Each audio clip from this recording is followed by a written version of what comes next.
E, cara, bom, acho que o pessoal deve estar se perguntando em casa, né? O que é o Bitcoin? Como o Bitcoin surgiu? Se você puder explicar isso pra gente, né?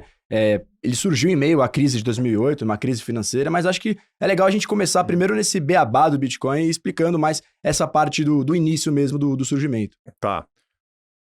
Essa é uma ótima pergunta. Eu vou dar uma resposta para ela tentando ser bem sucinto e dividindo ela em algumas partes, tá? Uhum, Primeiro, um pouco o histórico, como é que isso surgiu.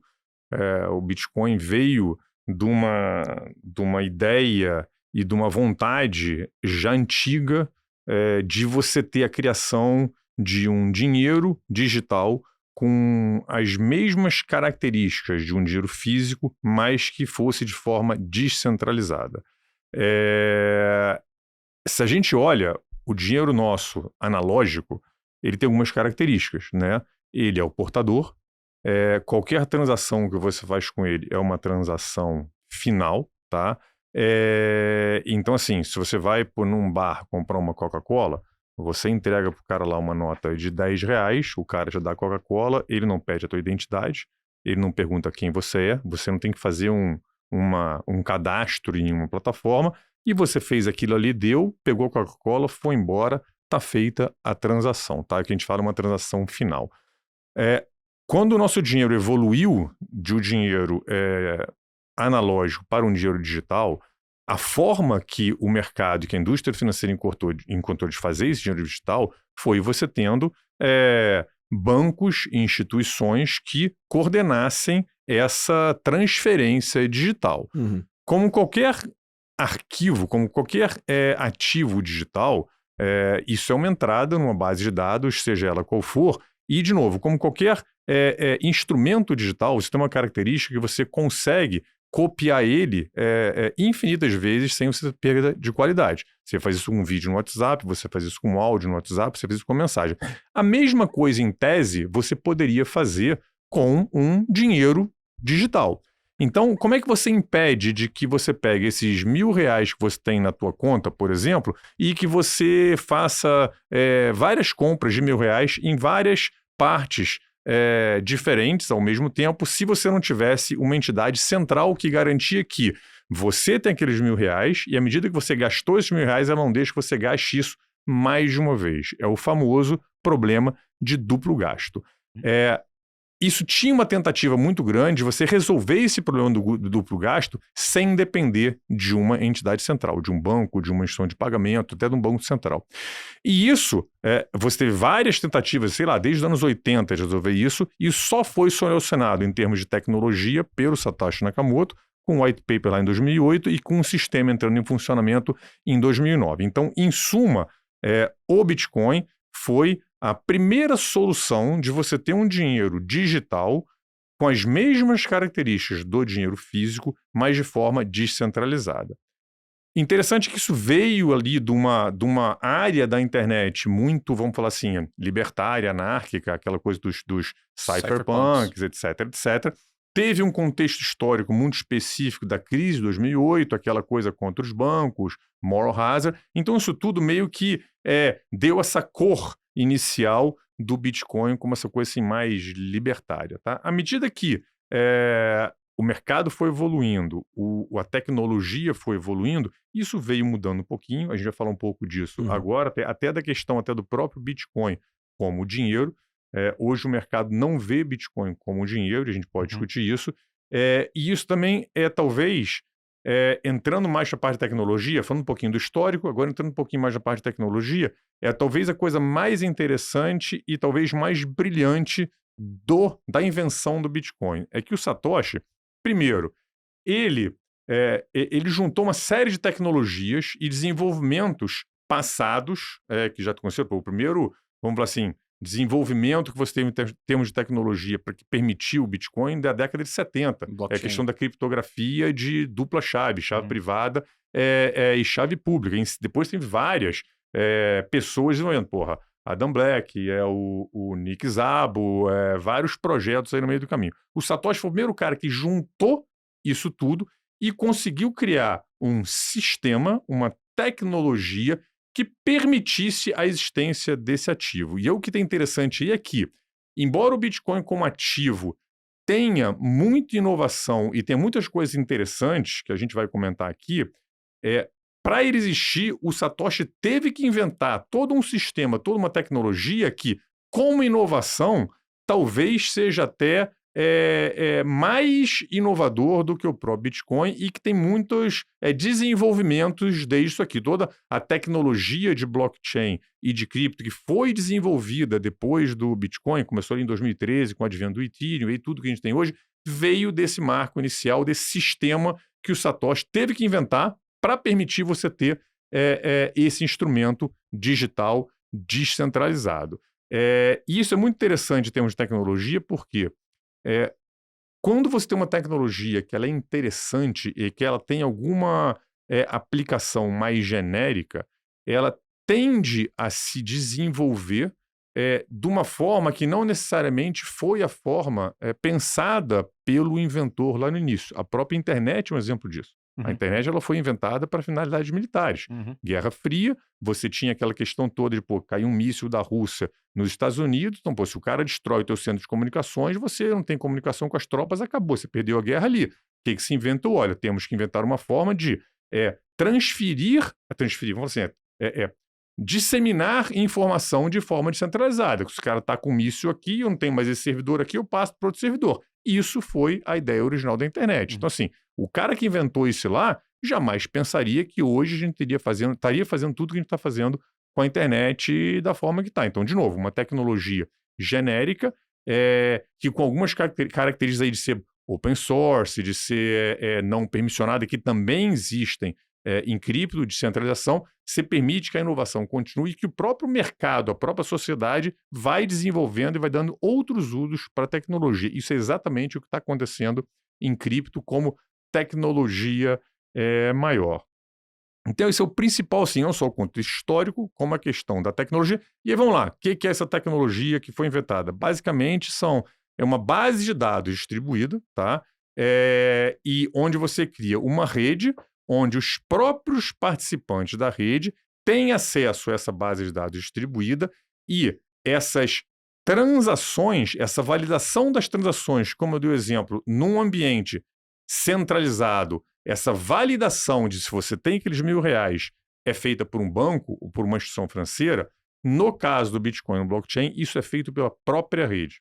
Então, a própria rede, os próprios participantes da rede, eles validam essas transações, ou seja, ele valida que você tem esses 1.000 Bitcoins, por exemplo, do exemplo de reais aqui no coisa, mas assim, o quantidade de hoje, que você vai transferir isso para outra pessoa e que você não vai conseguir fazer isso mais do que uma vez. Essa é a grande inovação, é você fazer isso de forma descentralizada. Só que essa inovação ela tem uma série de consequências, desde usos da tecnologia, como eventualmente até geopolíticas, a partir da situação que a gente está agora, que vem dessa capacidade que você tem. São, resumidamente, o que na minha cabeça me define blockchain, é isso, são redes descentralizadas que permitem você transacionar valor, identidades, registros de forma descentralizada, digitalmente, 24/7, em qualquer lugar do mundo.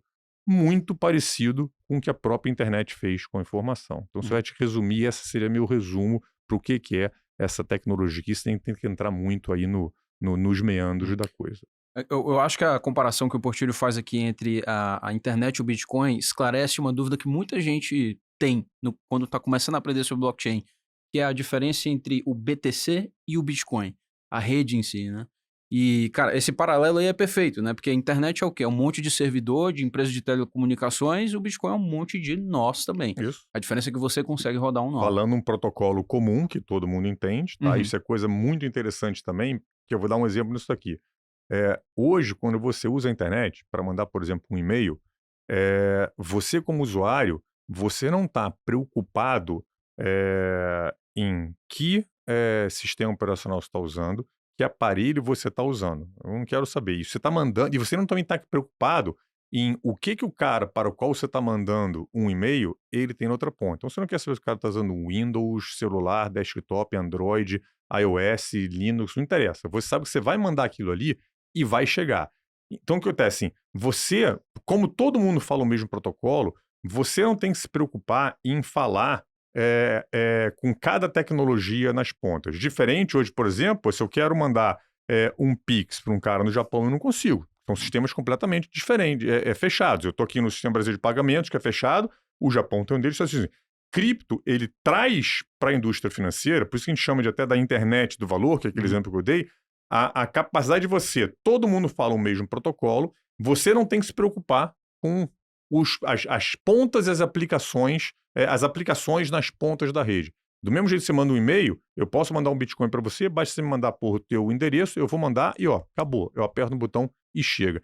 Isso parece uma coisa simples, mas isso tem implicações muito profundas e poderosas na forma como você tem potencialmente essa comunicação de valor globalmente. E isso pega um pouco na veia do Bitcoin ser um investimento, ou ele ser um meio de pagamento, ou ele ser uma reserva de valor? Na sua opinião, lógico, isso é uma coisa que muda ao longo do tempo, né? É um ativo muito novo, né? 15 anos de idade. Como que você vê o Bitcoin progredindo ao longo do tempo? O que ele é hoje? Ele é um dinheiro? Ele é meio de pagamento? A minha visão, eu vou dizer aí, acho que o mercado tem duas visões. Uma que está ficando mais preponderante, mas você ainda tem, vamos falar assim, a turma mais do lado original do Bitcoin, que aí por várias questões ainda enxerga Bitcoin como a futura moeda global. Essa não é uma tese que eu acredito. Vou explicar aqui por quê, tá? E você tem o outro lado, que é meio que dessa evolução, não só a evolução de como o mercado vê o ativo, que hoje é muito mais essa questão do Bitcoin como uma propriedade digital escassa e perene no tempo, tá? Então, assim, é uma forma de você preservar capital por 100, 200, 300 mil anos num ativo que é escasso, escassez absoluta, é um ponto que a gente pode voltar depois, isso é muito importante quando a gente olha o Bitcoin como investimento, tá? E hoje é isso que o mercado meio que dá como principal uso do Bitcoin, é o que a gente chama desse ouro digital, considerando essa característica também. Mas o Bitcoin é muito volátil ainda, ele ainda não é uma reserva de valor. Não, de fato não. Como o ouro não virou uma reserva de valor de uma hora para outra. Isso tem um processo de adoção, tem um processo de desenvolvimento de tecnologia, e eu acho que a gente está nesse processo. Diminui a volatilidade, mais gente começa a ter. Então, assim, para mim, eu vejo essa evolução do Bitcoin muito mais nessa parte do que em como moeda. Por quê? Primeiro que como moeda, a tecnologia do Bitcoin ela não é eficiente para você fazer transações rápidas e de valor pequeno. Tá? O fato da tecnologia ela ser lenta e estável, ela é boa para esse ativo perene no tempo. Você quer ter um ativo que seja perene e escasso no tempo, eu não quero que a tecnologia fique mudando toda hora. Se a tecnologia fica mudando toda hora, eu tenho uma incerteza nesse caminho para frente. Eu não quero que a composição do ouro mude toda hora. Óbvio que eu estou falando aqui em tese que não dá para mudar a composição do ouro, mas se fosse eventualmente, tá? Agora, para pagamentos, eu tenho que ter uma tecnologia que evolua e que acompanhe a própria evolução das tecnologias da sociedade. Então, assim, não acho que isso aqui, na parte de tecnologia, o Bitcoin serve para isso. E aí tem uma questão macro que eu acho que ainda é mais importante que essa. Pelo fato do Bitcoin ter escassez absoluta, ou seja, você só vai ter 21 milhões de Bitcoins na história, e essa emissão é decrescente com o tempo, de 4 em 4 anos, a emissão de novos Bitcoins ela cai pela metade,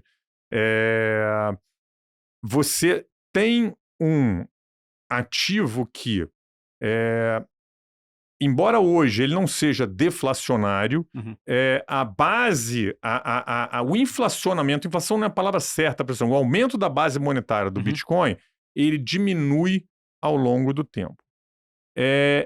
Quando a gente olha como o dinheiro é usado na parte mais macro, a gente já teve numa situação parecida com essa. O padrão ouro, por definição, era um dinheiro onde a base monetária ela não expandia e contraía parecido com a própria contração e expansão da economia. E isso torna, por si só, você diminui a velocidade do dinheiro e isso acaba você trazendo potencialmente um ambiente deflacionário para a economia. O que é esse ambiente deflacionário? Pô, se eu tenho um ativo que ele é absoluto e a oferta dele ou ela não cresce ou ela cresce de forma decrescente, e eu acho que esse ativo, por ter essa característica, ele tem um potencial de apreciação no futuro, você gera esse caráter deflacionário que basicamente se eu tenho um dinheiro que eu acho que amanhã vai valer mais do que hoje, a minha tendência como indivíduo é postergar o meu consumo. Uhum. Isso é um ambiente deflacionário. Isso é muito ruim para a economia, porque você leva a atividade econômica, em tese, para zero. Tá? Toda depressão lá de 29 e até o medo todo da última 2000 de a gente entrar numa depressão é justamente isso. Isso a gente vê alguma coisa disso no padrão ouro, tá? Que foi a Idade Média toda, e isso também para mim é válido para você. A gente acorda amanhã e Bitcoin é a moeda do mundo. Então assim, para mim não encaixa. Ah, mas então você defende que as moedas têm que ser mega inflacionadas como a gente tem no ambiente de hoje? Não, mas você tem que ter uma flexibilidade, idealmente para a base monetária meio que acompanhar o crescimento e contração da economia. Vou dar outro exemplo. Em alguns momentos ali durante a Revolução Industrial, onde a economia acelerou muito, faltou moeda. Faltou moeda, sim. Não tinha moeda física mesmo. O governo não tinha quantidade de metais preciosos para cunhar moedas que permitissem que o dinheiro circulasse na demanda que a sociedade, que a economia tinha de transacionar dinheiro. O que acontece? Você diminui o impacto, diminui o crescimento econômico. Isso é até interessante, pouca gente sabe essa história, tá? Mas o próprio termo token teve uma época lá na Revolução Industrial que os comércios, as empresas, elas emitiam suas próprias moedas que eram chamadas de tokens. Era quase como se fosse um vale, tá? Caramba. O cara, olha só, eu não tenho aqui moeda para te dar troco em ouro ou prata, toma esse meu vale aqui, que é uma moedinha lá da empresa, vem aqui daqui a 6 meses, eu vou te dar isso aqui se acontecer. Isso é muito interessante e diz muito com o momento que a gente vive agora, né? Exato. E aí só um comentário à parte que assim, eu costumo falar que a grande maioria das coisas que a gente tem cripto aqui hoje já aconteceram no passado com nomes diferentes, contextos diferentes, mas muito parecidos e muito similares, tá?